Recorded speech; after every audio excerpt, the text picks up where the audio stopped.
Mortal Kombat, arguably the most famous fighting game franchise for its brutality, pun intended. Since its debut in 1992, the fighting game franchise has created 77 original characters for players to beat the shit out of their friends with, ranging from animals to ninjas to boobs with legs. But there's one character that I think stands out from the rest, a character that leaves players eager for their return, and that character is the Dragon King Onaga. There's a few things that I think make this character an anticipated character to see for a few reasons. For those who don't know who Onaga is, he was a boss character that debuted in 2004 in Mortal Kombat Deception. The idea behind this character was a next level up in evil from anything we've seen yet. Onaga was the original ruler of Outworld before Shao Kahn took the throne by being the biggest bitch and poisoning Onaga in his sleep. Setting aside humor, this is actually a key detail in Onaga's origins. Shao Kahn has almost always been Mortal Kombat's greatest enemy, especially up until this point in the franchise. The fact that Shao Kahn had to poison Onaga instead of beating him in traditional combat shows how powerful Onaga is. I can't say I blame Shao Kahn either, because look at the size of this dude.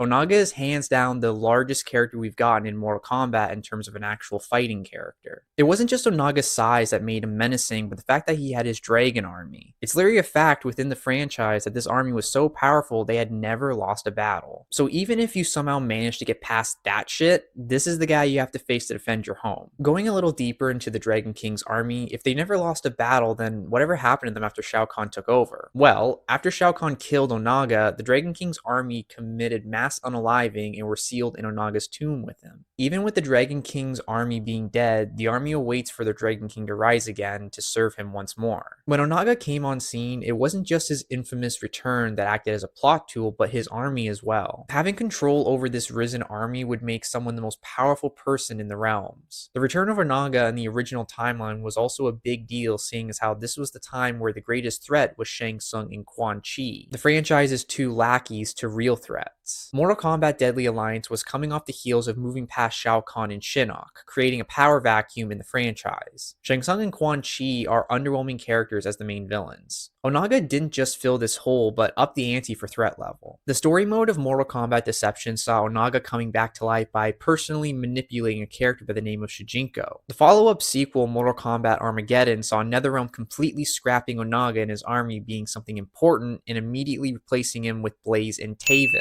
which Armageddon served as the end of the Mortal Kombat franchise as we knew it. By comparison, Blaze and Taven are underwhelming antagonists compared to Onaga and his army. We're talking about the same guy who Shao Kahn not only feared too much to face in combat, but who also single-handedly defeated Shang Tsung, Quan Chi, and Raiden all at once, just to see him replaced by these guys. I have the hardest time believing either of these characters are more powerful than this guy. In Mortal Kombat's new timeline, Onaga made a cameo in a flashback sequence in Mortal Kombat 9, but wasn't seen or heard of again until NetherRealm rebooted their franchise a second time. In the most recent release for the franchise, Mortal Kombat 1, we see Onaga make cameos in two character endings. General Shao and Reiko, as we learn in their arcade endings, plan on freeing Onaga from his prison and using him to take over Outworld. In this new timeline, Onaga's story has been changed from being the original ruler of Outworld that we knew to just being a beast of legend. It's sad to see the character make a downgrade with the lack of his army and supremacy over Outworld. They still kept General Shao fearful of Onaga, seeing as how he sent his number 2, Reiko, to tame Onaga by himself. If I was Reiko, I'd rethink my undying loyalty to the leader sending me to tame a dragon he's too afraid of himself. Of course, these character endings aren't official confirmation that we're going to see Onaga return, since character endings in Towers are rarely canonical. Between the elements of his size, appearance, and original origin story, Onaga is one of the best characters the franchise has pumped out. It's no wonder fans of Mortal Kombat, including myself, are excited to see this character make a comeback.